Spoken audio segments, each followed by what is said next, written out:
বাণিজ্যের প্রাণকেন্দ্র চট্টগ্রাম বন্দর নগরী, কিন্তু এখন এই নগরী আতঙ্কে পরিণত। একের পর এক হুমকি ফোন, কোটি টাকার চাঁদা দাবি, আর দাবি না মানলেই টার্গেট হচ্ছে বাড়ি, চলছে গুলি। দেশে কিংবা বিদেশে বসে সন্ত্রাসী চক্র ফোন করছে ব্যবসায়ী ও প্রবাসীদের, দাবি কোটি কোটি টাকা। অস্বীকৃতি জানালে তারপরই রাতের আধারে বাড়ির দেয়ালে ঝাঁঝরা গুলি।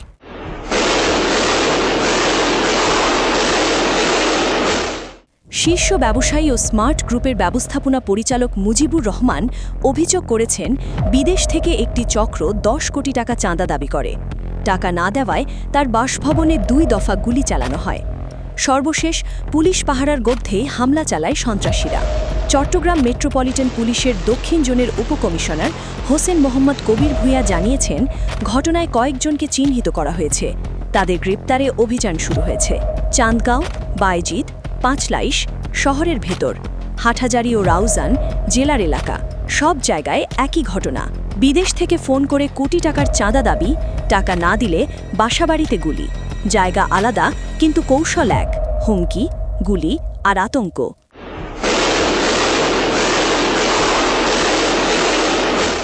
আইনশৃঙ্খলা বাহিনীর একাধিক সূত্র বলছে, বিদেশে পলাতক শীর্ষ সন্ত্রাসী সাজ্জাদ আলী খান ওরফে বড় সাজ্জাদের নাম ঘুরে ফিরে আসছে।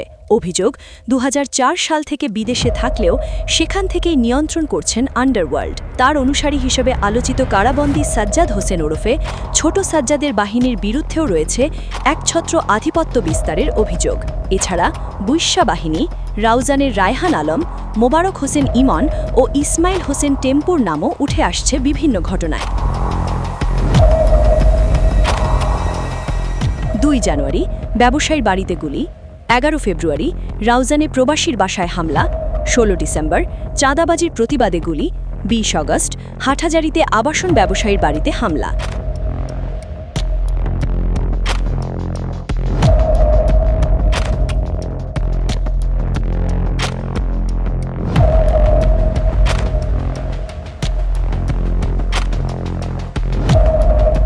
একটি শহর, কিন্তু সবার মনে একই ভয়, চাঁদা দাবির ফোন।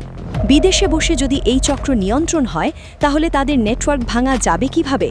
সেই প্রশ্ন এখন সবার। পুলিশ বলছে অভিযান চলছে, চিহ্নিতদের ধরতে তৎপর তারা। তবে নগরবাসীর কৌতূহল আর উদ্বেগ একটাই, এই অভিযান কি সত্যিই থামাতে পারবে? গুলির শব্দ আর আতঙ্কের রাত